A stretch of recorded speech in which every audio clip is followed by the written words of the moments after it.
Chapter 8. Durin adjusted his new gear, admiring just how well it fit him. While Lysica had been gathering her things, he and Michaeline had walked into the Order's hall, and he had signed up to be an Order of Odan member. He would have thought that they would need to test him. After all, it would be really stupid to just let anyone in.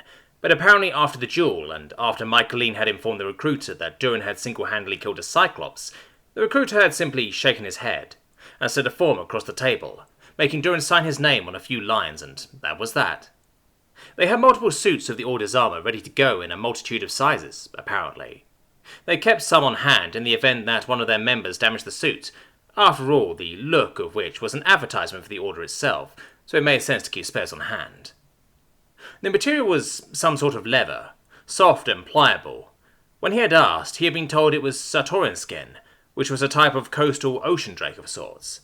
Its light blue and white skin tough enough to make it perfect for durable clothing. Durin couldn't really call it armor. Seeing as white the suit was, tough enough to turn a thrust from a small blade, it would never stop an actual determined cut from a real sword, or the jab of an arrow or spear. Honestly, a good set of Brigadine would have been better armor, though Durin knew exactly why the Order members preferred this over what others would call more reliable armor. A suit of plate was excellent armor. It covered all of your vital points and still allowed full range of motion, and contrary to common opinion, was not really too heavy to move and fight effectively in. Likewise, Brigadine, Chain, and even Scale were all excellent protective choices in armor, but they were designed to fight other people. When fighting another person, armor is often necessary. It can stop blows and attacks that would kill unarmored opponents. The Order was not formed to fight other people, however. It was formed to fight monsters. A suit of plate might be fantastic armor against a sword attack, but it did nothing to stop the blow of a Cyclops' club, or the barbed sting of a wyvern's tail. And sure, while a member of the Order might come into contact with the odd bandit or three, for the most part those men were not well trained or equipped, making armor largely pointless. Instead, the Order had eschewed all armor, save for a small half-breastplate, that only protected the lungs, heart, and ribs. After all, why wear armor when it did you no good? Worse, while it was not as restrictive as many thought, it was still restrictive, and when fighting creatures powerful enough to kill in a single blow, faster than a man could move, every bit of mobility and agility was needed. Plus, it had the added bonus of never really needing to clean it. Neither blood nor dirt would stay on it, all one had to do was rinse it off with water, and it would just slide off the surface. And it was waterproof. Durin walked beside Lysica, and he couldn't help but glance over at her. She was striding forward purposely, each step measured, and in time with the one before and the one after. She had a slight blush on her cheeks, and he found he didn't really care for this stoic silence.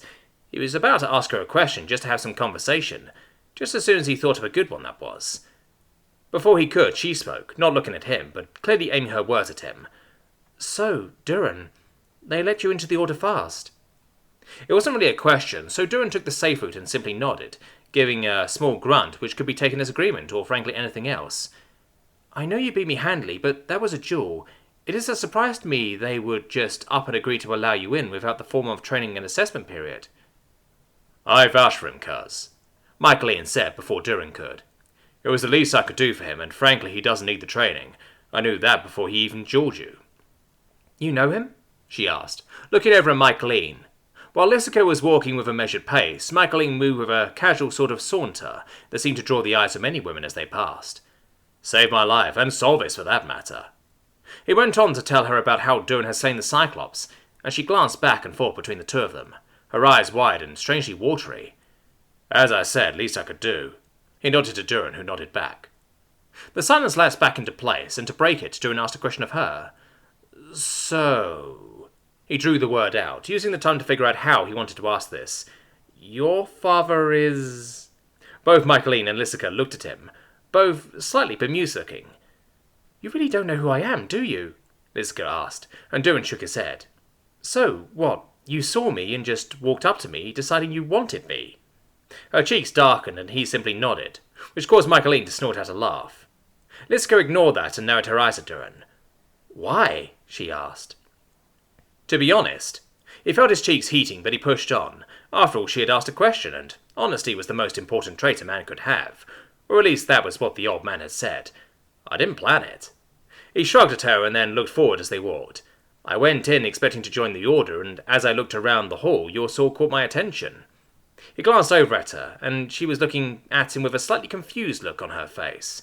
It's a very nice blade, well crafted and a style I haven't seen before.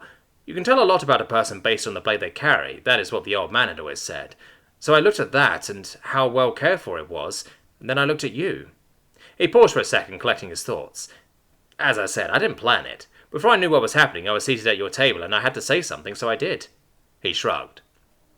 There was a moment of silence, broken only by Michaeline's spontaneous coughing fit, and when he glanced over Liska's head, it was forward and down, her bangs covering most of her face, though it could not hide the dark blush on her cheeks. "Do that a lot, do you?" Michaeline asked, now recovered enough to breathe as he wiped away a tear from his eyes. "No," Durin said, his eyes on Liska still. "First time that has ever happened." Her cheeks somehow went even darker and Michaeline started coughing again, his hand going up to cover his mouth. Somehow Liska's foot came down on top of Michaeline's, and his coughing quickly turned into cursing, tears welling up his eyes. He fell behind them a few steps as he hopped along, cursing in pain and agony, leaving Durin and Liska alone together for a few moments. "You're a very honest person, aren't you?" she asked softly, her ears swiveled to the side and laying low, not like when she had been fighting him. That had made her look angry and fierce. This just made him want to hold her close and stroke her hair and ears. He fought the urge and nodded to her. "It is the most important trait of a man," he went.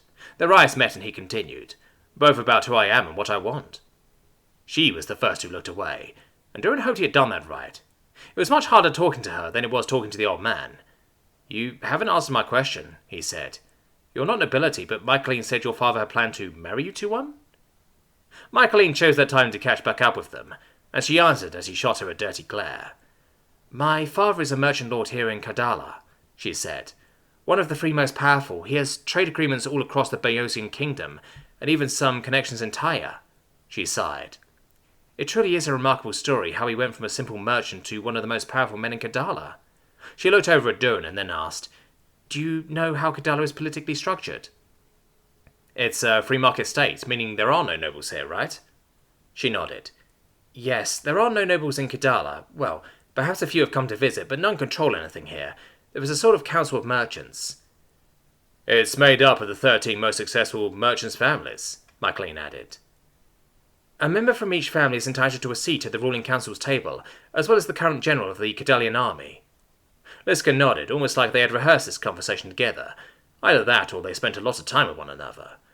"My father is the third on the ruling council, but that is not where he wants to remain. To rise in ranks, he needs to be more successful than others, and to get more successful, he needs more avenues of trade, so he's been cultivating relations amongst several nations' nobility in the hopes of finding an advantageous deal." Her face turned a little bitter here. "A deal where I would be the price. No doubt the noble family would get me, my dowry, and have advantageous trade agreements with my father. In exchange, Uncle would now be considered lesser nobility by marriage and thus have more trade avenues open up for him," Michaeline said with a sneer. Durin was silent for a moment, digesting all this information. "So," he said, "what you are telling me is that your father is likely to hate me because I ruined his plans, and that he is a very powerful person?" he asked, and both of them nodded. "It's not exactly like he can do anything, though, is it? I mean, it is recorded, it is legally binding." "Well," Michaeline narrowed his eyes, thinking for a moment before speaking again. "I was thinking about that, and no, he can't tell you to simply break it off and then force that. But during the 6-month waiting period, while you two are engaged, he can challenge it." "Waiting period?" Durin asked. I know she was blushing, Liska answered. "We are engaged. We will marry when the 6-month period is over." She paused, clearing her throat before continuing. "The waiting period is to allow people to get used to the idea. It allows both sides of the couple's family to make a deal on how land will be divided, sums tallied and the like." "It is also an opportunity to allow anyone to challenge the betrothal," Michaeline said. "No doubt Uncle will use this as an opportunity to have men challenge you to duels."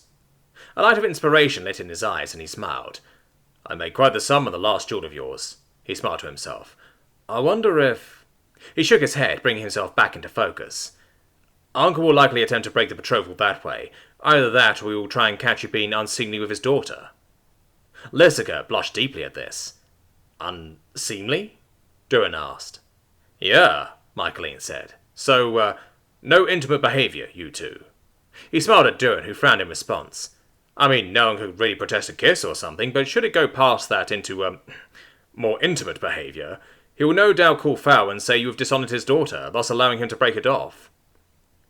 Duran pinched the bridge of his nose in a vain attempt to ward off the headache that was starting to form. He'd already been looking forward to spending some alone time with Lysica, but it looked like if he ever wanted to do that, he would have to wait. Wait a whole 6 months nonetheless. On the positive side, however, was the fact that he would likely be having several duels over this 6 months, which in Duran's book was a very large plus. "We're here," Lysica said, and Duran looked up to see that they were standing in front of a large wrought iron gate. "Ready?" she asked, and Duran took a deep breath before nodding his assent.